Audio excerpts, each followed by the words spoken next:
Hamas ini punya terowongan khusus. Terowongan itu salah satunya di pusatnya itu di bawah Rumah Sakit Syifa atau Universitas Islam Gaza. Saya pernah lewat tuh terowongan Hamas itu ketika balik dari Gaza ke Mesir lewat Rafah itu. Nah itu saya lewatin terowongan yang memang khusus untuk anggota Hamas. Sebesar apa tuh Mas Faisal? Satu orang doang, satu badan. Saya tahu itu terowongan Hamas karena tidak sembarangan orang lewat dan saya tidak boleh memotret atau merekam di dalam. Dan saya tahunya juga karena saya dikawal oleh pengawalnya Mahmud Zahar, makanya kita tahu. Ada seorang pengusaha berdarah Tionghoa melakukan MOU dengan nota kesepakatan dengan Arafah International Center for Agricultural Training. Itu 1.000 tiap tahun. Masih berlangsung dari 2014. Karena saya pernah wawancara orang. Siapa itu? Saya nggak mau sebut lah. Satu kopral Gilad Shalit ditukar dengan 1.027 tahanan Palestina. Perang bisa dilanjutkan kalau semua sandera sudah dibebaskan. Mungkin nggak banyak orang tahu ketika Obama memerintah itu, Amerika untuk pertama kalinya mendirikan gudang senjata di Israel. Negara Muslim itu kalau buat saya sih tidak ada yang memprioritaskan bangsa Palestina. Jadi itu jadi komoditas politik aja. Mereka baru bersuara ketika terjadi pembantaian.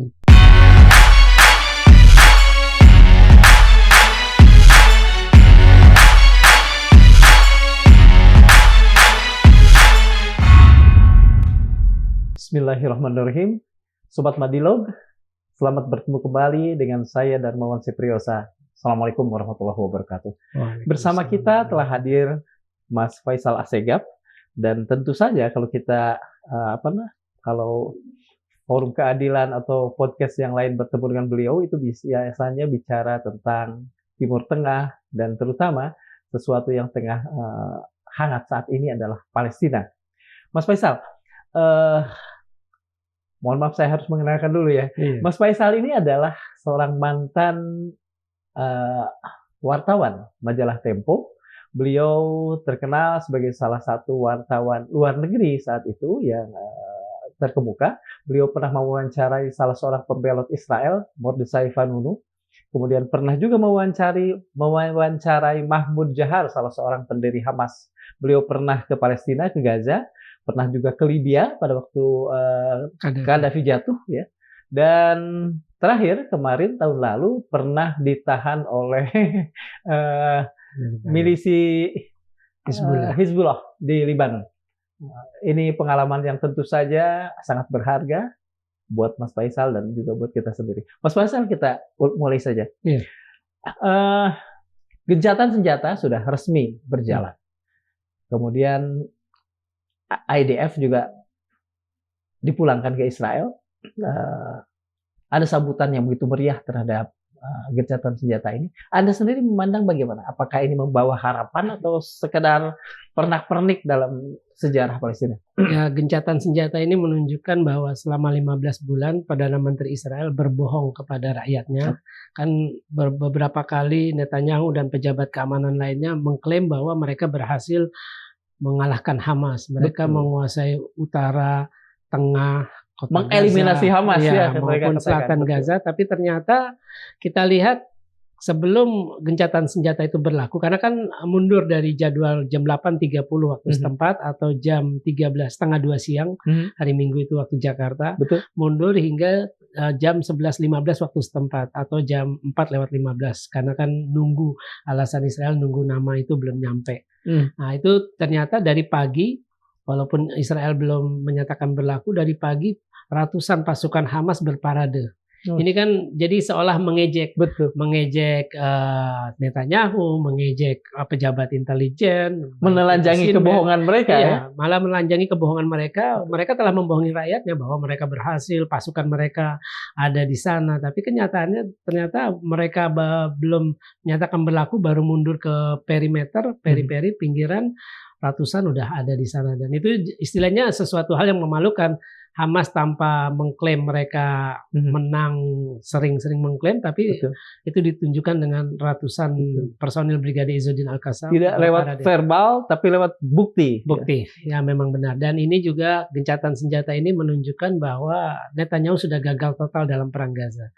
Dan ini kalau kita hitung dari pertukaran tawanan, itu terakhir itu ada 94 kalau tidak salah, 94 atau 120-an. Tawanan mana? Tawanan yang di Gaza itu, Ya? itu ditukar dengan sekitar 2000-an nantinya. Nah, 2000-an tawanan Palestina. Iya, 2000-an tahanan Palestina. Tapi ketika kesepakatan 2011, satu kopral Gilad Shalit ditukar dengan 1027 tahanan Palestina. Jadi memang ini jumlahnya jauh lebih banyak dan bahkan tahanan-tahanan kelas kakap kemungkinan akan dibebaskan termasuk Marwan Barghouti. Marwan Barghouti ya? Iya, itu akan dibebaskan. Orang yang sangat fenomenal dan namanya kita kenal sejak saya SMA. Saya udah pernah wawancara juga. Oh iya, Marwan Barghouti. Marwan Barghouti, istrinya saya kenal baik dengan anaknya. Gitu. Implikasi dari ini belum dijawab tadi, implikasi dari gencatan senjata ini? Sebenarnya ini memberikan bagi rakyat Palestina di Gaza tentu saja ini memberikan nafas mereka untuk kembali menata hidup, menata ulang. Walaupun mereka sadar bahwa kemungkinan perang juga bisa berlanjut. Nah, bagi Hamas ini tentu saja implikasinya mereka bisa konsolidasi kekuatan lagi, mereka bisa membangun lagi infrastruktur kekuatan, konsolidasi. Terus bagi Israel ya gencatan senjata ini sedikit banyak apa sih istilahnya menyelamatkan Netanyahu, karena kan bagi Netanyahu kan menyelamatkan muka ya, muka Netanyahu, karena kan kehormatan sebuah negara itu kan menyelamatkan warga negaranya itu. Dan ada keindikasi juga ya kemungkinan ini bahwa perang bisa dilanjutkan kalau semua sandera sudah dibebaskan. Kan Netanyahu terakhir ngomongnya itu kan sudah dapat lampu hijau dari Presiden Biden yang besok selesai, terus juga dari Trump yang besok dilantik bahwa besok waktu Amerika ya, bahwa dia sudah punya lampu hijau bahwa bisa menyerang kembali kalau memang dibutuhkan. Dibutuhkan ini kan subjektivitasnya Israel. Dan juga Bezalel Smotri, Menteri Keuangan yang masih bertahan. Kalau Menteri Keamanan Nasional kan Itamar Ben-Gvir udah mundur. Itu udah mundur karena menolak gencatan senjata. Ini faksi yang paling keras bahkan. Iya. Nah, kalau Bezalel Smotri bilang dia pengen perang diteruskan lagi kalau tanda kutip ya sandera semua udah dibebaskan ya mulai lagi perang. Ya. Artinya di sisi lain akankah sandera itu semua dibebaskan Hamas kalau misalnya seperti itu? Ya ini kan jarak waktunya itu kan 42 hari fase pertama, belum fase kedua. Ini kan yang baru dibebaskan kan sipil. Sipilnya itu kalau tidak salah perempuan dulu lah, kalau nggak salah perempuan sipil. Itu ada 33, ini baru 3 yang dibebaskan. 3 ya? Ya. Saya lihat yang 3 itu, maaf ya, wajahnya tuh justru cerah-cerah. Ya memang. Artinya tidak kelihatan mengalami stres, depresi ya. Iya memang. Dan terakhir tuh tadi saya lihat, jadi ketika mereka dibebas itu kan dikasih kayak goodie bag lah. Iya betul. Goodie bag itu isinya adalah foto mereka selama di sana di Gaza sebagai kenang-kenangan sama sertifikat kapan mereka ditangkap, di mana mereka ditangkap, terus kapan dibebaskan. Jadi kenang-kenangan lah buat mereka karena kan itu kan kenangan terbaik seumur hidup kan. Iya, mahal pengalamannya. Mas begini, tadi kita bicarakan Hamas yang beberapa jam sebelum sebelum jam J atau bahkan menit M resmi itu gencatan senjata mereka sudah berkonvoi merayakan itu. Ini kan sesuatu yang agak mencengangkan dunia tentu saja ya. Kita tahu porak-porandanya gajah seperti apa. Tiba-tiba mereka muncul seolah-olah dari dalam tanah. Bisa dicerangkan bagaimana ini bisa terjadi? Ya ini kan saya pernah ke sana itu, mereka memang Hamas ini punya terowongan khusus. Tapi saya belum pernah masuk terowongan. Yang saya dengar itu terowongan itu di salah satunya di pusatnya itu di bawah Rumah Sakit Syifa atau Universitas Islam Gaza. Saya lupa antara dua itu, saya pernah dengar di sana. Nah saya pernah lewat tuh terowongan Hamas itu ketika balik dari Gaza ke Mesir lewat Rafah itu. Nah itu saya lewatin terowongan yang memang khusus untuk anggota Hamas. Sebesar apa tuh Mas Faisal? Satu orang doang, satu badan. Oh, tapi saya nggak bisa begitu tuh, saya menderita klaustrofobia. Iya, satu orang doang. Ya saya tahu itu terowongan Hamas karena tidak sembarangan orang lewat dan saya tidak boleh memotret atau merekam di dalam. Dan saya tahunya juga karena saya dikawal oleh pengawalnya Mahmud Zahar, makanya kita tahu. Ya istilahnya taktik perang gerilya lah. Itu gelap atau penuh ini? Ada penerangan? Ada cahaya, ada penerang, ada penerang. Kenapa Hamas itu bisa menang melawan Israel walaupun 15 bulan dan Israel ini kan nggak berperang sendiri, mereka dibantu Amerika, mereka dibantu Inggris, di Jerman, ya pokoknya yang pasok senjata. Mungkin kalau sendirian mereka keteteran atau kalah lah.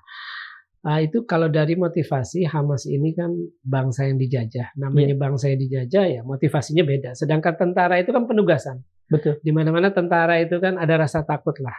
Punya orang tua, punya istri, punya anak. Mereka takut ketika ditugasin medan perang karena kan pilihannya antara tiga, hidup, mati atau balik dengan dalam keadaan cacat kan itu pilihannya. Nah, beda kalau ini kan orang-orang yang siap mati. Karena kita lihat, kita belum pernah mendengar, saya pribadi mungkin belum pernah mendengar sepanjang perang 15 bulan ini atau perang 4 perang Gaza sebelumnya ada berita warga Gaza stres bunuh diri. Kayaknya belum pernah ada berita itu.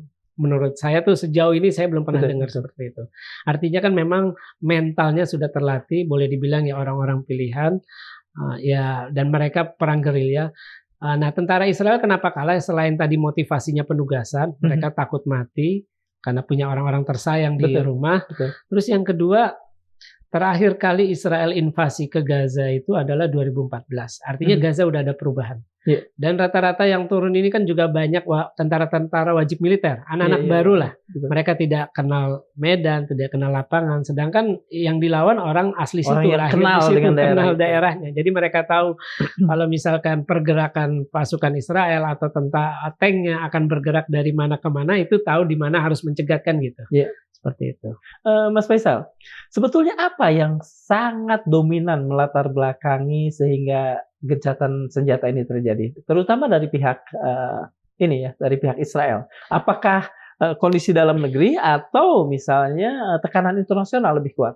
Kalau menurut saya ya tekanan Trump yang lebih kuat. Karena kita tahu kan Biden juga dari awal kan demonstrasi-demonstrasi, seruan, konferensi baik di PBB, Liga Arab, OKI kan sudah menyerukan gencatan senjata segera. Bahkan ada resolusi Dewan Keamanan PBB. Itu pun tidak dipatuhi. Nah, ini saya kira ya faktor penentunya adalah Trump. Resolusi mana yang dipatuhi Israel coba, Mas? Nggak ada sih. Nggak ada kalau menurut saya. Jangankan resolusi, hukum internasional atau hukum humanitar internasional juga selalu dilanggar oleh Israel. Makanya sebenarnya semua pihak, semua orang tuh jangan euforia dengan bahwa udah selesai nih perang. Tapi jangan lupa ini perang bukan pertama, yang mati juga kalau tidak salah 46.000 apa 47.000. Itu jangan dibiarkan, apalagi dunia sudah sepakat melalui Mahkamah Internasional, artinya sah secara hukum, ada bukti-bukti hukum kuat bahwa ini terjadi genosida. Ya harusnya jangan berhenti di proses bantuan kemanusiaan, rekonstruksi kembali Gaza, terus pengembalian di pengungsi internal di Gaza, tapi bagaimana memastikan para pelakunya itu diadili sebagai penjahat perang, karena kan ICC sudah mengeluarkan surat perintah penangkapan. Artinya begini, ketika dunia menyerukan, dunia merasa sakit atau sedih lihat genosida, ya mereka juga harus memberikan keadilan kepada korban genosida itu ya. Itu kan yang seberapa optimistis Anda melihat bahwa dunia akan bergerak? Karena terutama Paman Sam sendiri kan begitu. Enggak. Karena kan Amerika juga sedang menggodok undang-undang yang akan memberikan sanksi terhadap lembaga, entitas, atau individu yang ingin menangkap atau mengadili penjahat perang dari Israel. Tapi saya kira, kalau saya sih berharap begini. Indonesia sebagai salah satu negara yang paling jujur, terdepan dalam konteks tidak punya hubungan diplomatik ya, bukan hubungan bawah tanah kan pasti ada. Nah, itu ya harus mengkampanyekan itu, walaupun kita bukan penandatangan statuta Roma untuk bagian ICC, tapi ini bagian dari apa sih istilah kewajiban moral, kewajiban kemanusiaan. Ini ada penjahat perang, habis itu dia udah bunuh, selesai gencatan saja, dibiarkan saja, itu kan itu aneh. Itu aneh, sangat aneh menurut saya. Artinya standar kemanusiaan. Artinya standar kemanusiaan kita sangat rendah dan bahkan mungkin sama sekali dunia sama sekali tidak memperhatikan sisi kemanusiaan itu kan. Ya memang benar, itu yang ironis begini. Ketika Irlandia, Spanyol, Norwegia, Chili, Kolombia, Bolivia memutus hubungan diplomatik dengan Israel ketika terjadi genosida sebagai bentuk protes. Tapi 13 negara muslim justru tetap mempertahankan itu. Nggak ada yang cuma mengecam, nggak ada yang berani melakukan pemutusan hubungan diplomatik. Kita tahu ada Turki, negara muslim pertama yang membuka hubungan diplomatik dengan Israel 1949. Kita tahu ada Jordan 1994, ada Mesir 1979, Uni Emirat Arab, Bahrain, Maroko itu 2020. Ada Turkmenistan, ada Azerbaijan. Malah Azerbaijan pemasok 40% kebutuhan minyak Israel yang dipasok melalui Turki. Oke. Gini, kalau tadi kan kita di Indonesia terutama, kita selalu mendengar bahwa Turki dalam hal ini mungkin Pak Erdogan ya, itu kan begitu dipuja-puja. Dan tadi kita melihat bahwa pada tahun berapa? 1949 Turki. 1949 di awal-awal bahkan Turki sudah menjalin hubungan dengan Israel. Apakah misalnya Indonesia sebagai negara katakan saja berpenduduk Muslim juga sebetulnya di bawah tanah melakukan hubungan yang sama? Setahu saya sih ada lah. Kita tahu zaman Soeharto kan pernah ada masalah intelijen, pertahanan, keamanan, terus juga pendidikan ada, tapi individu setahu saya ada seorang pengusaha berdarah Tionghoa melakukan MOU dengan nota kesepakatan dengan ICAT, Agricultural International Training, saya lupa, Arafah International Center for Agricultural Training. Itu 1.000 tiap tahun ada dari dan Thailand. masih berlangsung dari 2014 karena saya pernah wawancara orang yang tidak tahu. Nah, siapa itu? Saya nggak mau sebut lah. Oke. Enak. Tapi yang jelas dia bukan pengusaha pertanian. Memang ada itu. Terus juga kan kita tahu pendidikan juga ada. Ada beberapa. Walaupun itu mungkin lebih ke individu-individu ya, ada beberapa. Apakah bisa dikatakan bahwa sikap seperti itu adalah agak-agak hipokrit atau sebetulnya sah-sah saja sebagai sebuah diplomasi sosial? Kalau menurut saya sih itu enggak, itu mungkin apa sih istilahnya peran individu bukan peran negara. Tapi memang yang pernah saya dengar ketika 2020 itu, ketika Trump masih berkuasa, itu memang sempat ada yang saya dengar itu di Singapura. Ada kesepakatan untuk membuka hubungan ekonomi antara Indonesia dengan Israel. Itu sih yang saya dengar. Dan itu dibenarkan oleh Adam Boehler. Itu New York Times malah yang nulis. Kalau saja Trump masih 2 bulan lagi, ya. 2 bulan lagi menjabat, mungkin Indonesia udah masuk. Kalau saya tidak salah waktu itu Pak Andi Wijayanto juga sempat ke sana ya? Iya, Andi Wijayanto. Ini sebelum Andi Wijayanto. Ya, jadi waktu itu kesepakatannya yang saya tahu itu akan ada penerbangan langsung Denpasar Tel Aviv karena nggak mungkin Jakarta ya, mayoritas Muslim. Terus akan dibuka kantor konsulat baik di Denpasar maupun di Tel Aviv. Dulu kan sempat ini, Mas Faisal, sempat sangat viral. Kemudian seiring waktu dingin dan tidak terdengar lagi. Apakah sebetulnya ini masih terus digerakkan atau mati kan? Ya yang pasti ada lah pihak-pihak yang ingin membuka hubungan diplomatik dengan Israel, pasti ada. Makanya kalau menurut saya kelemahan kita dalam membela Palestina itu kita tidak punya dasar hukum. Kita nggak ada dasar hukum, kita selalu mengaitkan dengan pembukaan UUD 1945 bahwa penjajahan di atas dunia segala bangsa. Nah ini penjajahan di mana yang menurut Indonesia masih terjadi? Kan itu harus disebut. Kalau kita berkaca kepada Amerika itu punya dasar hukum membela Israel, yaitu undang-undangnya Jerusalem Embassy Act. Jerusalem Embassy Act ini adalah undang-undang yang mewajibkan siapapun presiden Amerika yang sedang menjabat untuk memindahkan kedutaan besar Amerika Serikat dari ibu kota Tel Aviv ke Yerusalem. Itu ditandatangani Presiden Bill Clinton dari Partai Demokrat pada 1995. Itu nggak ada yang berani karena sensitif, takut terjadi perang besar atau perang suci semacam itu. Dan baru Trump yang berani. 6 Desember 2017 dia mengakui Yerusalem ibu kota Israel, baik barat maupun timur. Artinya tidak boleh dibagi dua dengan Palestina. Mei 2018 dia memindahkan kedutaan dari ibu kota Tel Aviv ke Yerusalem. Artinya Amerika melakukan itu punya dasar hukum. Walaupun secara hukum internasional Yerusalem kan harusnya baik barat maupun timur kan diakui di bawah hukum internasional, tapi Israel kan sudah mencaplok lebih dulu dan menganeksasi, memberikan pengakuan. Nah Indonesia tuh seharusnya yaitu tadi untuk menjaga pihak-pihak tertentu yang ingin membuka atau ingin menerima undangan resmi pemerintah, itu kan sering kasusnya. Kita pernah tahu ada Yahya Stakuf yang dulu jabatannya adalah anggota One Team Press. Kemudian juga ada 3 pejabat MUI waktu itu. Itu kan juga pernah memenuhi undangan pemerintah Israel. Juga pernah kesana, jadi memenuhi, ini bukan konteks ziarah ya, tapi memenuhi undangan pemerintah Israel. Itu kan sebenarnya sesuatu yang bertolak belakang dengan sikap pemerintah dan mayoritas masyarakat. Nah, karena tidak ada undang-undang yang mengatur itu, apakah boleh seorang individu Indonesia atau entitas politik atau entitas bisnis boleh melakukan kerjasama atau melakukan kontak dengan pihak kolega atau pihak manapun di Israel. Karena kalau kita berkaca kayak undang-undang di Lebanon, Aljazair, mereka tuh menganggap pidana kalau ada individu ataupun entitas politik atau entitas bisnis melakukan kontak, jangankan kerjasama, baru kontak aja itu bisa pidana. Kalau tidak salah di Lebanon itu ancaman hukumannya 1 tahun penjara. Oke. Mas Faisal, ini menarik. Apakah misalnya klausul tadi bahwa sesungguhnya kemerdekaan adalah hak segala bangsa dan oleh sebab itu maka penjajahan di atas dunia harus dihapuskan dan seterusnya. Apakah itu tidak cukup untuk katakan saja menegaskan sikap Indonesia untuk urusan Israel ini? Atau harus ada sesuatu yang itu cukup. Itu sebenarnya masih klausul umum ya, klausul umum. Karena kan selama ini cara pandang Indonesia tentang Palestina juga mengikuti persepsi asing, perspektif asing. Salah satunya solusi 2 negara. Solusi 2 negara itu pertama solusi yang sangat keliru, aneh, ganjil. Kenapa saya bilang keliru? Pertama, solusi 2 negara itu adalah konsep asing. Belum pernah dibawa ke referendum menjadi aspirasi bangsa Palestina. Kan itu bukan kemauan bangsa Palestina. Itu satu. Yang kedua, solusi 2 negara itu membuat wilayah Palestina, negara Palestina nantinya malah jauh lebih kecil, setengah daripada resolusi partisi 1947. Ketika PBB mengeluarkan resolusi partisi 1947, itu membagi wilayah Palestina, waktu itu 52% untuk Israel, orang Yahudi waktu itu, 47 kan belum ada Israel, bangsa Yahudi, 45% untuk Palestina, Yerusalem itu kalau nggak salah luasnya 2% itu, dan Bethlehem 3% masih di bawah hukum internasional. Tapi kan itu kenyataannya Israel melanggar resolusi itu.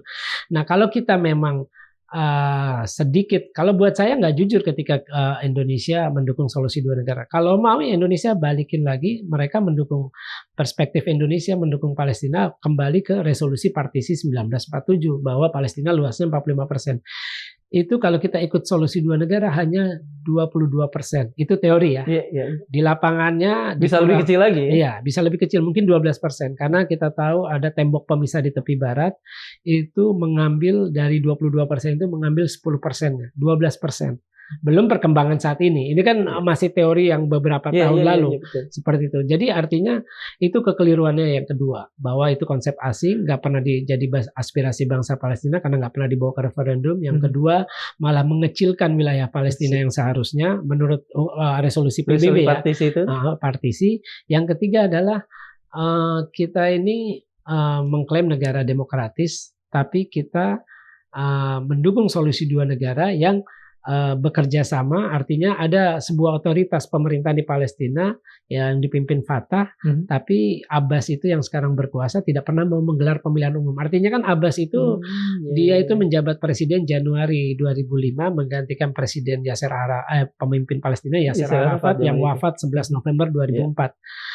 Nah, sesuai konstitusi Palestina dia itu udah habis masa jabatannya 2009. Ini aneh. Nah, kita dunia memaksakan solusi 2 negara bekerja sama dengan presiden yang inkonstitusional. Betul. Ya, dia harusnya menggelar pemilu, tapi Abbas itu udah punya pengalaman. 2006 kan kalah pemilihan parlemen. 25 Januari 2006 Hamas yang menang. Nah Hamas menang, tapi Amerika sama Israel nggak mau mengakui teroris. Terus Hamas Fatah diprovokasi sehingga pecah perang saudara antara Hamas Fatah, akhirnya keluar Juni 2007. Nah itu diblokade Gaza sejak Juni 2007. Itu keanehan yang lain, bahwa ini Abbas ini sebenarnya udah nggak konstitusional, udah nggak pantas menjabat. Sebetulnya seberapa parah, seberapa rawan perpecahan di antara bangsa Palestina sendiri ini? Antara Mahmud Abbas, faksi Fatah dengan katakan saja gampangnya faksi Hamas di Gaza. Ya Fatah dengan Hamas ini ya memang berbeda secara ideologi. Kalau ideologi Hamas kan sejauh ini tidak mau mengakui eksistensi Israel. Betul. Terakhir itu kan mereka bilang from river to the sea kan, dari sungai Yordan sampai laut Mediterania kan, itu yang diinginkan negara Palestina. Nah terus mereka Hamas itu lebih memilih perjuangan bersenjata karena mereka melihat ya Israel tidak bisa dipercaya dalam perundingan. Nah sebaliknya Fatah ini kan di mana-mana kalau orang udah berkuasa itu kan enak. Mereka itu saya pernah wawancara salah satu aktivis anti korupsi Palestina namanya Fadi As-Salamin. Fadi As-Salamin ini bersahabat dengan Nizar Banat yang dibunuh oleh pasukan intelijen Palestina karena sering mengkritik korupsi Abbas. Fadi As-Salamin bilang ke saya bahwa Abbas itu adalah pemimpin Palestina paling korup sepanjang sejarah. Saya pernah dapat info dia juga punya rumah $1 juta di Amman. Jadi memang presiden Yordania. paling korup lah istilahnya. Nah terus otoritas Palestina ini kan Fatah yang menguasai otoritas Palestina ini kan sangat kompromistis. Iya, betul. Nah inilah yang diinginkan oleh Amerika sama Israel. Jadi dijaga. Jadi di satu Meskipun sisi sebetulnya secara demokrasi ya ini satu entitas yang tidak demokratis ya, tidak atau satu masalah. orang yang tidak Iya, demokratis. memang tidak demokratis. Dan kalau boleh disimpulkan ya Fatah, otoritas Palestina ini cuma kepanjangan tangan dari penjajahan Israel terhadap Palestina. Kita tahu di tepi barat yang lagi ramai ketika perang Gaza kan pasukan otoritas Palestina malah memburu juga milisi-milisi anti Israel ya. Milisi Sarang Singa, Batalion Nablus, Batalion Jenin itu kan diburu pasukan. Ini aneh. Kok orang yang melawan pasukan penjajah malah diburu oleh otoritas dari negara yang sedang, dari bangsa yang sedang dijajah. Itu aja udah kelihatan. Jadi kalau di Indonesia londo irang itu semacam itu lah, pengkhianatan. Pengkhianatan. Ya memang di mana-mana sih pasti ada pengkhianatan karena ya itu tadi tergiur ya. Mengapa dunia, terutama dunia Islam, masih bisa membiarkan hipokrisi atau kemunafikan ini berjalan? Ya karena juga kepentingan nasional masing-masing kan berbeda. Kalau kita lihat Oki nggak pernah satu suara. Yeah. Terakhir itu dalam konferensi gabungan Oki dengan Liga Arab itu kan Iran kan ada satu usulan Iran yang sebenarnya tegas. Satu menerapkan embargo minyak terhadap Israel, terhadap sekutunya, termasuk Amerika, terutama Amerika. Itu kan minyak itu kan yang menggerakkan mesin perang kan itu ditolak. Terus kedua memutuskan hubungan diplomatik itu juga tidak diadopsi, ya kan. Terus mempersenjatai milisi Palestina yang ada di tepi barat. Jadi Gaza main, tepi barat itu pun juga tidak diadopsi. Artinya ya meskipun tepi barat ini kan dikuasai Fatah ya. Iya, tapi kan ya tetap aja ada ya rakyat Palestina juga ada yang nggak suka. Karena nah ini tadi yang saya belum sampaikan juga bahwa solusi dua negara ini tidak bisa dilakukan. Ya itu tadi keanehannya hasil polling terakhir Palestina itu dilakukan oleh lembaga risetnya Palestina di jalur Gaza dan tepi barat. 80% rakyat Palestina ingin Abbas mundur. Kan aneh ketika dunia memaksakan, termasuk Indonesia memaksakan solusi dua negara. Udah bukan aspirasi bangsa Palestina, konsep asing. Betul. Terus ini yang diajak kerjasama otoritas Palestina udah nggak sukai rakyatnya, terus udah nggak konstitusional. Itu kan hal yang tidak mungkin bisa dijalankan. Jadi, nah itulah yang menurut saya cara pembelaan Indonesia terhadap isu Palestina ini tidak punya dasar hukum. Ya lebih mengikuti, yaitu tadi lebih mengikuti perspektif asing lah atau Barat atau negara lain yang punya kepentingan nasional berbeda-beda. Ya memang negara Muslim itu kalau buat saya sih tidak ada yang memprioritaskan bangsa Palestina. Ya, jadi itu jadi komoditas politik aja. Mereka baru bersuara ketika terjadi pembantaian. Kan sebelumnya kan 2021 ke 2023 2 tahun. Kan adem ayem tuh. Pas serangan 7 Oktober memicu perang Gaza baru rame. Erdogan rajin, habis itu ya hilang lagi seperti biasa. Hanya istilahnya hanya retorika lah.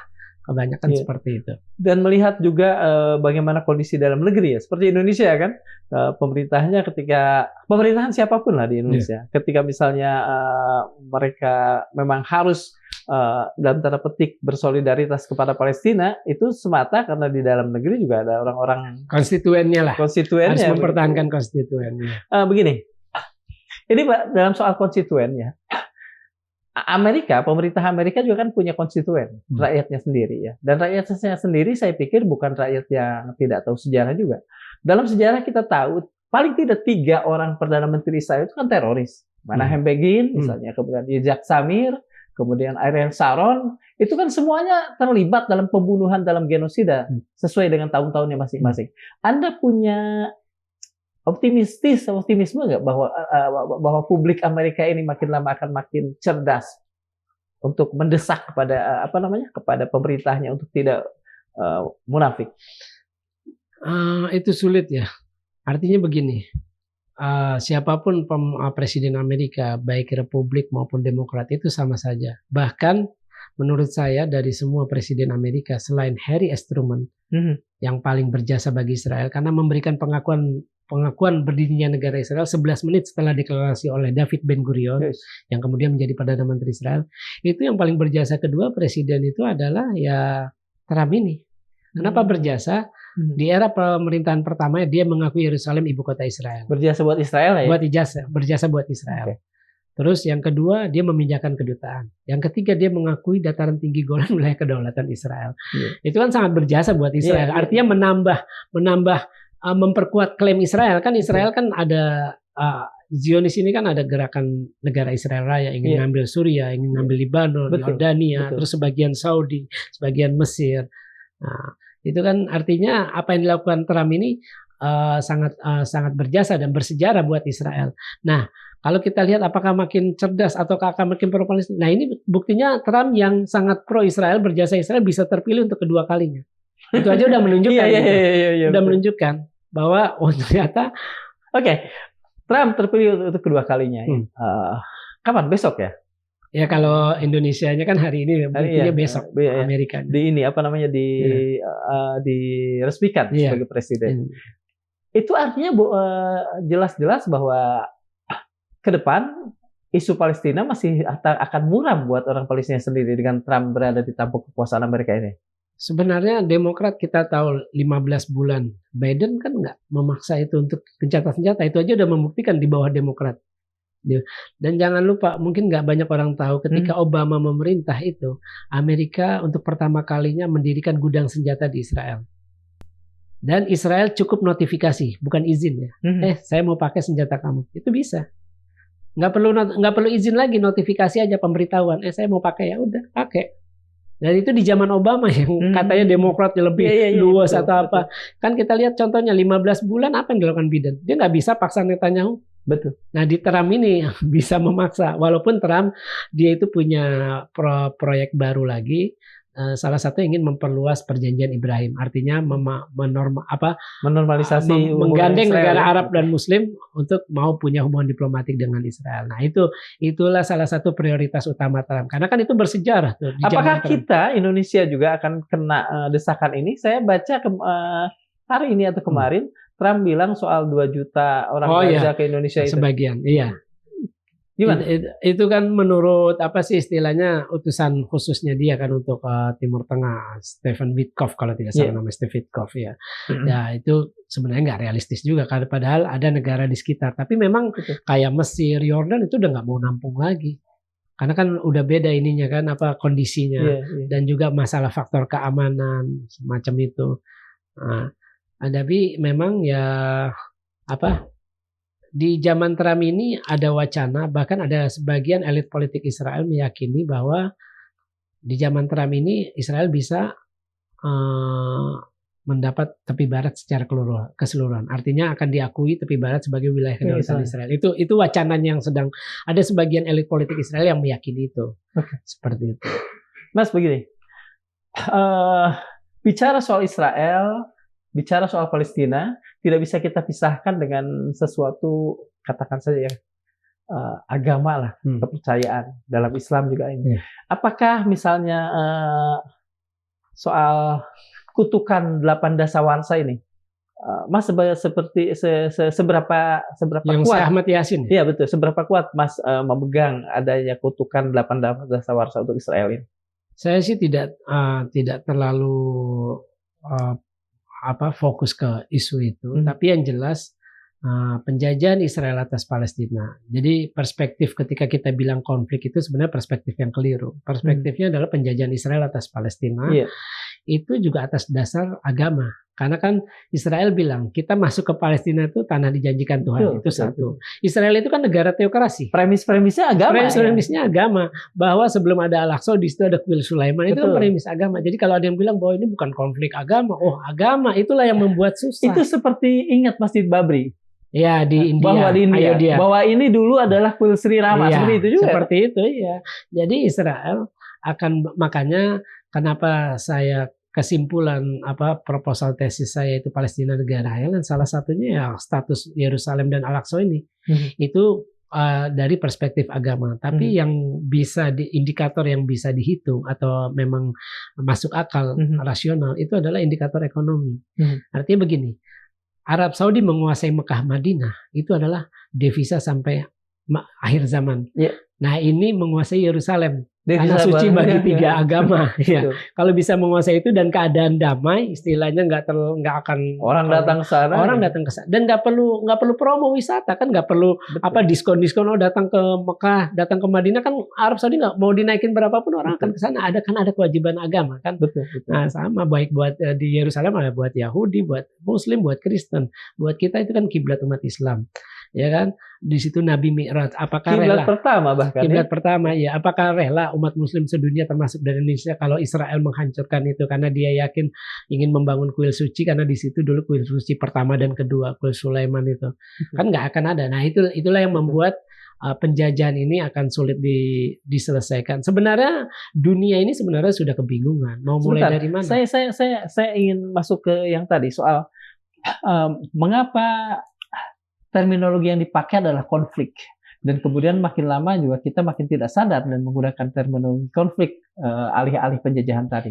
Anda melihat sebagaimana sistemik sih sebetulnya terma ini didesakkan kekuatan-kekuatan. Itu tadi saya bilang bahwa pemerintah kita, narasi yang ada di Indonesia itu narasi versi Barat, versi pro Israel, bahwa ini konflik, artinya Israel tuh udah eksis. Iya. Kalau konflik udah eksis, iya udah diakui kok. Iya.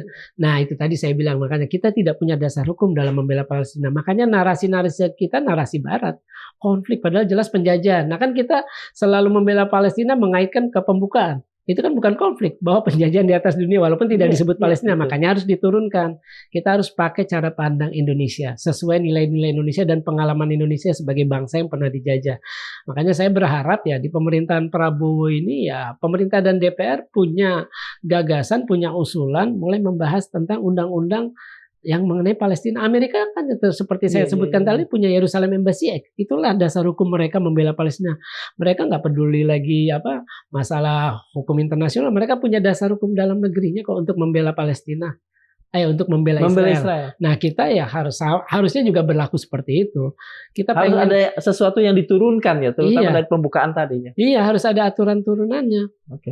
Kita pengen ikut kayak Palestina, Yerusalem Timur. Sebaliknya Amerika sama Israel maunya Yerusalem Barat dan Timur. Nah kita maunya gimana ini? Nah seperti itu. Artinya pemerintah Indonesia sebetulnya sekian lama itu tidak punya sikap. Hanya ikut sikap-sikap, ya ikut arus begitu? Ya kalau menurut saya nggak punya grand design sih dalam politik luar negeri dan kebijakan luar negeri, terutama dalam isu Palestina. Kita selalu bilang Palestina itu adalah jantung politik luar negeri Indonesia. Kan itu yang pernah dibilang Jokowi berkali-kali, Menteri Luar Negeri Retno Marsudi berkali. Tapi kita nggak punya grand design apa sih yang mau kita capai dalam berapa tahun, jangka pendek, jangka menengah, atau jangka panjang dalam isu Palestina. Sesuatu yang terukur targetnya. Kita tuh nggak ada. Bayangkan begini yang saya mau ngomong. Kita itu berbicara tentang gencatan senjata. Habis itu seolah-olah udah selesai gencatan, selesai. Tapi sebelum perang terjadi nggak ada yang kita nggak pernah berbicara. Ini saya ngomong Indonesia karena kita nggak pernah berbicara memaksa Israel untuk membuka blokade, mencabut blokade Israel. Israel itu cabut blokade dari Juni 2007 di blokade. Kita nggak pernah berbicara soal Israel harus merobohkan tembok pemisah. Itu dibangun sejak 2002, panjangnya 750 km. Itu mengambil tanah-tanah Palestina. Itu sama kayak tembok Berlin. Kita nggak pernah bicara itu. Artinya gini, kita itu menghayal berbicara bahwa Palestina bisa merdeka dengan solusi dua negara yang tadi saya bilang keliru. Tapi ada tujuan-tujuan antara yang realistis lebih dekat itu tidak pernah kita perjuangkan. Ya itu tadi. Bahkan dibicarakan pun tidak ya? Nggak pernah dibicarakan. Apakah itu semua yang kemudian saya lihat pada beberapa kesempatan Akang selalu mengatakan bahwa Palestina itu negara hayalan, negeri hayalan dan lain sebagainya? Ya memang negara hayalan. Artinya begini, mau mulai dari mana nih isunya? Kalau isu besarnya itu kan 3. Masalah wilayah, perbatasan. Kan kalau solusi dua negara, perbatasannya sebelum perang 6 hari 1967. Yang saya bilang tadi 22% teorinya. Betul. Prakteknya mungkin bisa 12%. Jauh ketimbang resolusi PBB. Kan lebih kuat resolusi partisi PBB ketimbang solusi dua negara yang diadopsi di KTT Liga Arab di Beirut pada 2002. Itu proposal yang dibawa oleh Pangeran Abdullah bin Abdul Aziz. Kemudian dia menjadi Raja Arab Saudi 2005 sampai meninggal 2015. Januari digantikan oleh Raja Salman. Artinya Kalau kita mendukung itu berarti kita nggak jujur bela Palestina. Udah yang ngatur orang asing, kan bukan orang Palestina, bukan aspirasi, terus kecil lagi. Kok kita ngikut itu? Ngikut istilahnya versi Barat yang merupakan mereka itu negara-negara kolonial tadinya kan? Betul. Itu sangat aneh kita. Sementara ada aturan yang dibuat oleh PBB, lembaga yang dihormati dan kita juga anggota kok tidak berpatokan ke sana. Saya ingin bertanya, apakah yang Mas Faisal sebut negara hayalan itu datang dari, saya nggak ingin menyebutnya ya, kalau saya salah terminologi mohon maaf, dari rasa frustrasi bahwa negara Palestina itu sebetulnya tidak akan pernah wujud? Sebenarnya realitas di lapangan. Hanya saja kita memang narasi di sini itu banyak narasi-narasi idealis yang tidak membuka perspektif orang, tidak membuka cara pandang orang. Kita selalu berbicara, wah kita harus dukung Palestina, Palestina bisa merdeka. Tapi orang-orang yang membuat narasi-narasi itu tidak pernah menjelaskan sebenarnya apa realitas di lapangan. Realitas di lapangannya nggak seperti itu. Kita ini kayak orang kebingungan. Ini gencatan realitas senjata. di lapangannya justru tidak menunjukkan benih-benih malah negara. Malah sebaliknya. Malah sebaliknya. Sekarang contohnya begini yang paling real. Ketika Trump mengaku Yerusalem ibu kota Israel, terus memindahkan kedutaan, bisa nggak kita memaksa itu dicabut? Kan enggak. Gimana ngomongin merdeka Palestina, maksa itu aja nggak bisa. Betul. Nah, itu dan tidak dipersoalkan juga. Dan tidak dipersoalkan. Makanya ketika saya pernah itu kan, saya bilang kalau cuma ngecam aja waktu itu zaman Jokowi, masa ketika Trump mengumumkan dengan elegan, menggelar jumpa pers depan media nasional maupun internasional, mengumumkan sesuatu yang substansi, harusnya presiden kita waktu itu Jokowi menggelar hal serupa, tapi substansi yang sebaliknya. Ya, betul. Itu baru menunjukkan sikap. Ya, itu baru sikap, bukan mengecam. Kalau mengecam, istilahnya anak SMP di jalanan juga bisa. Setuju saya. Seperti itu. Artinya kan kita sebenarnya kita tiap tahun juga mengecam, mengecam. Ya itu tadi karena kita nggak punya grand design dalam isu Palestina. Apa yang mau kita capai sesuai kapasitas kita? Kapasitas Indonesia ya, jangan berharap seperti Amerika, kejauhan. Betul. Nah, ya. Terus sesuai nilai-nilai kita, perspektif kita. Jangan sesuai perspektif Barat, nilai-nilai Barat. Seperti itu. Itu sih. Mas, begini Mas. Ini menarik juga ya. Saya tidak menemukan satu hal yang optimistis dari pembicaraan tadi. Apakah ini urusan? Tapi begini, urusan Palestina dan Israel ini kan juga urusan yang menyangkut eskatologi, Mas ya. Kita pernah membaca bahwa ada satu pohon di akhir zaman yang akan menunjukkan, ini orang Yahudi, sehingga kemudian kekuatan Muslim akan mengeliminasinya. Apakah memang kalau dari sisi eskatologi ini tidak akan pernah, katakan saja tidak akan pernah ada solusi dan kemudian diserahkannya pada waktu dan akhir zaman itu. Kalau eskatologi udah nggak ada konsep negara. Kalau akhir zaman kan udah nggak ada namanya negara. Iya, artinya kan dalam konsep eskatologi itu dikatakan bahwa orang-orang Israel akan ditujukan tuh, no. Iya, itu tadi, makanya emang karena ini ada nilai agama baik di pihak Muslim, pihak Kristen pun juga mereka punya tempat suci di sana, pihak Yahudi juga mengklaim itu. Betul. Ya otomatis ini nggak akan bisa selesai, nggak akan pernah, karena kan udah masalah iman udah beda. Iya. Udah beda. Kita nggak mau kiblat pertama kita Nabi pernah Mi'raj Isra, terus tujuan Isra, terus awal dari Mi'raj dihancurkan, kan kita nggak mau. Iya. Seperti itu, nggak akan ada yang pernah rela. Mohon maaf, penghancuran ini akan juga berlaku pada situs-situs Kristen nggak? Bisa jadi. Nah, kalau bisa jadi, mengapa Anda tidak melihat bahwa kelompok-kelompok, katakan saja kelompok-kelompok keras evangelis yang ada di Amerika itu kemudian bicara soal ini dan kemudian concern bahwa situs-situs Kristen pun berbahaya kalau Yerusalem dikuasai oleh Israel? Itu saya kurang paham itu, tapi yang jelas faktanya di lapangan itu ada beberapa gereja yang istilahnya airnya diputus oleh Israel ya karena nggak bayar nunggakan. Terus kita tahu kan beberapa video peziarah Kristen diludahi oleh orang Yahudi karena memang kan mereka juga tidak konflik sendiri ya. Ya kalaupun misalkan evangelis itu mungkin masalah politik, itu beda lagi. Anda ingat nggak film yang disutradarai oleh Mel Gibson itu apa? The Christ ya. Ya, yang harus kita buka Google ya, IMDb ya.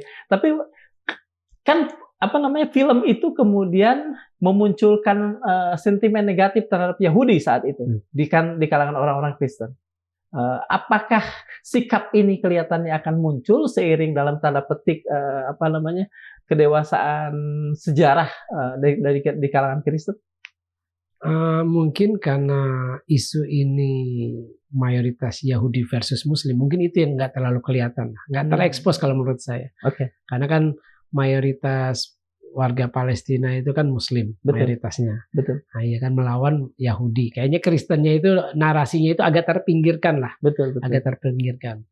Tapi yang jelas ya itu tadi, ini isu penjajahan ini atas nama agama, atas nama ekonomi, atas nama politik. Ekonomi karena di situ ada nilai potensi ekonomi yang sangat besar, tempat ziarah. Betul. Terus ada apa sih istilahnya, penjajahan ini atas nama politik karena perebutan wilayah.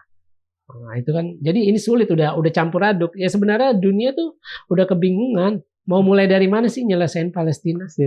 Oki dari tahun 69 aja tidak bisa. Turki dari tahun 49 kan, kalau orang mengklaim kan, kalau kita lihat kayak Uni Emirat Arab, Bahrain, Maroko kan kita punya hubungan diplomatik untuk bisa lebih membantu lah. Tapi kan emang bisa. Turki yang dari tahun 49 aja nggak bisa. Ya karena kan kepentingan nasional sebenarnya bukan itu. Mas, apartheid di Afrika Selatan terjungkir.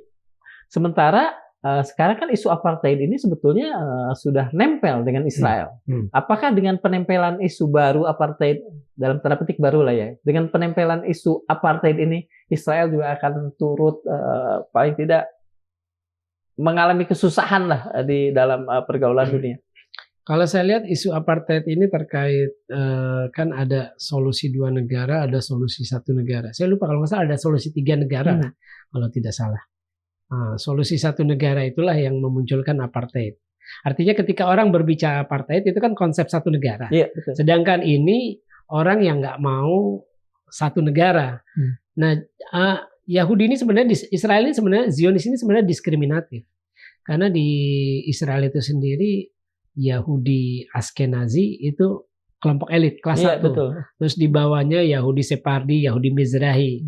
Separdi kan yang dari Portugis, yang usiran dari Andalusia. Terus Mizrahi itu kan Yahudi asli Timur Tengah. Di bawahnya lagi kan ada Yahudi kulit berwarna, Yahudi kaifeng, Yahudi kulit hitam. Itu ya sebenarnya mereka diskriminatif. Yang berkuasa itu sekarang itu Yahudi Ashkenazi, Yahudi imigran lah. Israel ini kan sebenarnya begini yang ingin saya katakan. Saya setuju perlawanan bersenjata yang dilakukan Hamas. Buat saya ya, itu yang harus diprioritaskan. Artinya gini, ketika orang euforia gencatan senjata itu aneh. Kok bangsa yang dijajah disuruh stop untuk menyerang penjajah, itu aja udah aneh. Jadi jangan berharap gencatan senjata tidak logis sebetulnya. Tidak logis. Jangan berharap gencatan senjata lama selamanya. Mengapa orang makin lama tidak logis? Apakah karena mereka frustasi atau kemudian karena ini sudah berjalan dari tahun 48 sehingga kemudian akar-akar persoalannya terlupakan? Mungkin karena masalah kemanusiaan mereka memandang itu.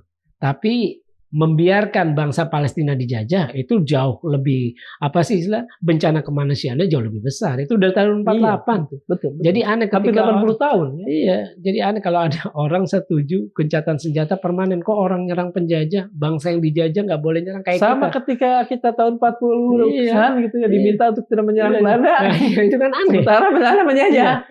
Nah, makanya saya bilang ketika ada orang yang bilang gitu dari Indonesia atau pro Israel dari Indonesia, itu aneh. Dia lupa sejarah bangsa yang pernah dijajah kok bela penjajah. Itu aja sih.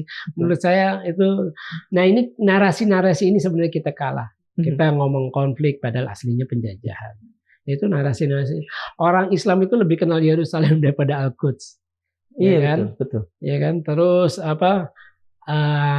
Hebron daripada Al-Khalil karena di sana ada makamnya Ibrahim, Nabi Ibrahim. Iya, orang-orang lebih kenal nama-nama Ibrani ya, karena ya itu tadi ini kan Israel udah menguasai ya narasi, akhirnya mempengaruhi cara pandang kita.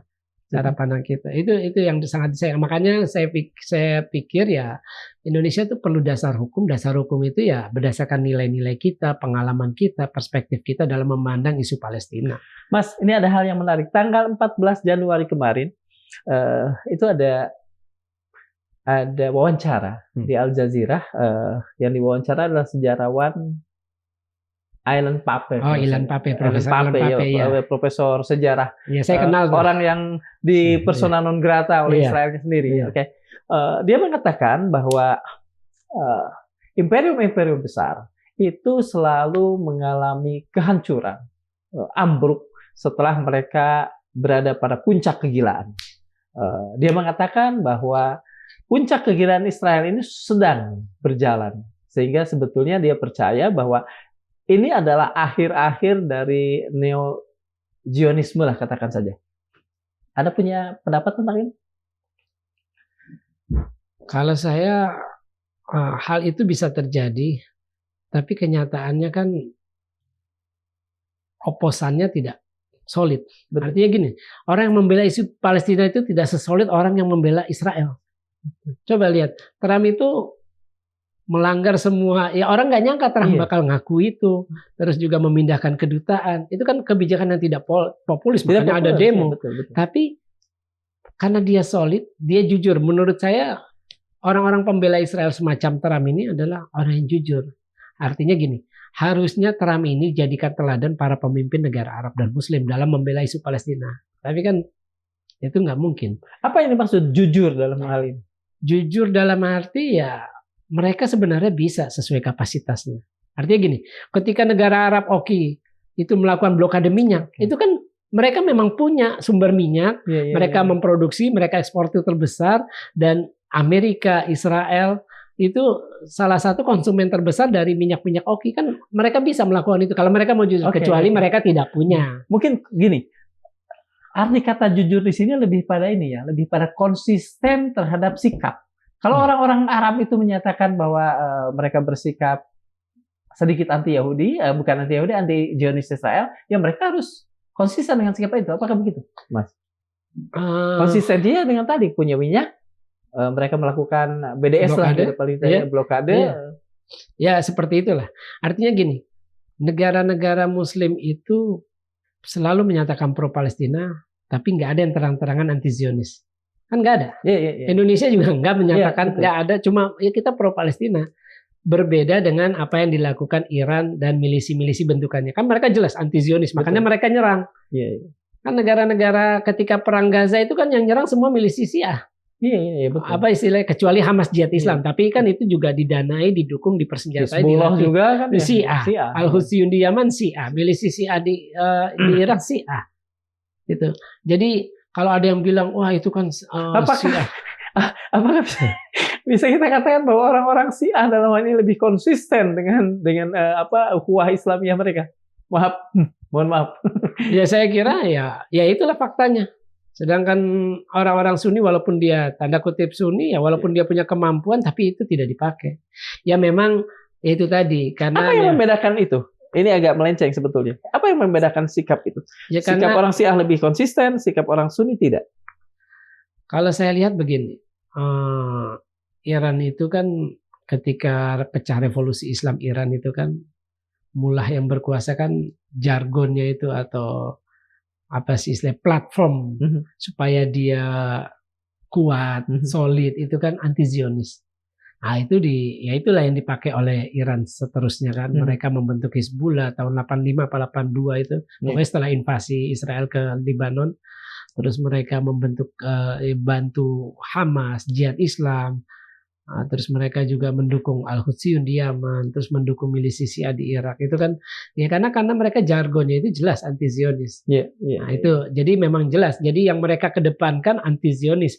Kalau anti-Zionis udah otomatis pro-Palestina.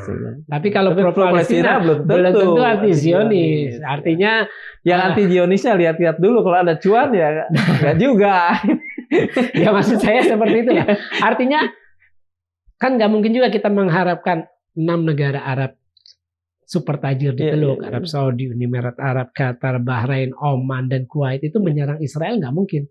Kenapa? Mereka masih mengandalkan pertahanannya dari Amerika. Amerika sekutu istimewanya Israel. Jadi jangan berharap Arab Saudi akan nyerang atau bahkan nyerang, nggak mungkin. Ya mereka hanya sampai di retorika itu saja. Amerika kan tidak sedang baik-baik saja. Mereka sebetulnya fakir ya, negara yang terlilit sekian banyak utang. Apakah Anda melihat bahwa dari sisi ekonomi inilah sebetulnya Amerika akan terjungkal dan kemudian tidak ada lagi yang katakan saja sebetulnya sih bukan melindungi Israel ya, menjadi budak Israel katakan seperti itu. Ya kalau selama lobby Zionis itu masih kuat di Amerika, baik itu secara ekonomi atau secara militer, politik. Di dalam buku The Power of Zionist Lobby in the US itu karangan dua John Mayer saya ingat. Ada dua profesor dari Harvard, Universitas Harvard. Kalau nggak salah dipecat gara-gara buku itu. Itu ada istilah namanya Israeli Firsters di Amerika. Israeli Firsters. Artinya orang-orang yang menempatkan Israel sebagai prioritas kepentingan utama.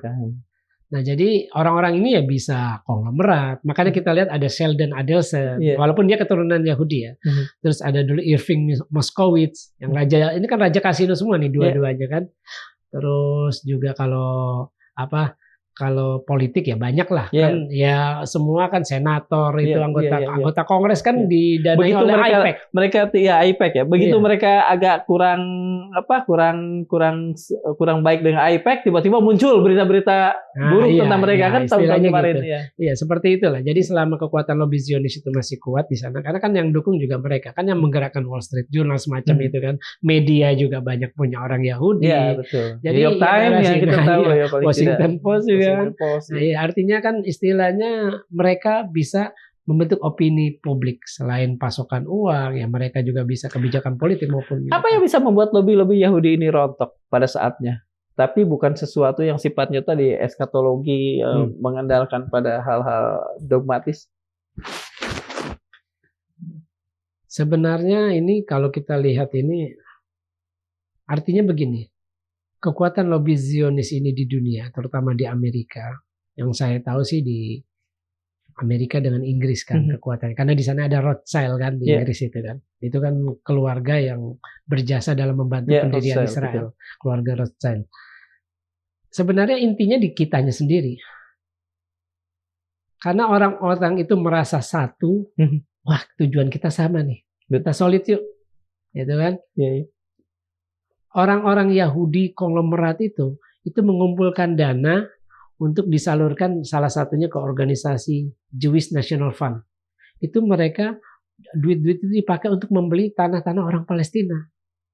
Nah itu salah satunya. Sekarang dibalik, ada nggak orang-orang kaya Muslim ngumpulin duit untuk itu ya? Untuk itu, beli lagi tuh tanah yang udah diambil orang Yahudi atau rumah yang udah diambil. Nggak ada. Kita tuh nggak ada yang begitu.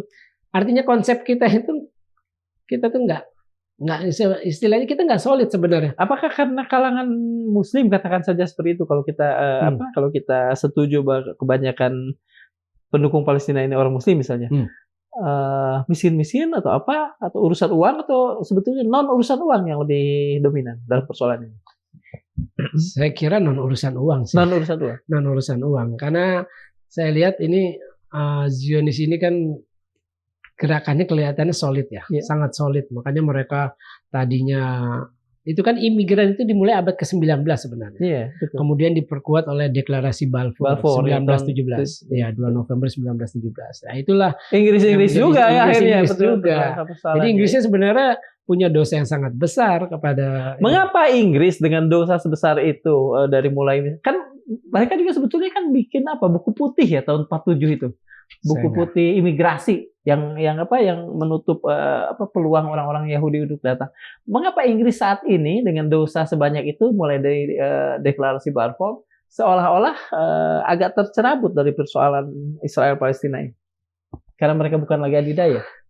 Ya bisa jadi seperti itu, karena kan sekarang kan di NATO juga kan Amerika yang kuat. Inggris itu kan secara sejarah memang punya istilahnya punya peran sehingga terjadi apa yang sedang sekarang kan. Tapi kan Amerika yang membuat apa yang sudah ditanam Inggris itu tumbuh subur sampai sekarang. Artinya begitu, seperti itu. Ya intinya sebenarnya ya ketika para pemimpin negara Muslim ini tidak solid, tidak jujur, mereka tidak akan berani bikin terobosan dalam isu Palestina. Jadi seperti sebuah siklus, perang, ngecam, gencatan senjata, selesai.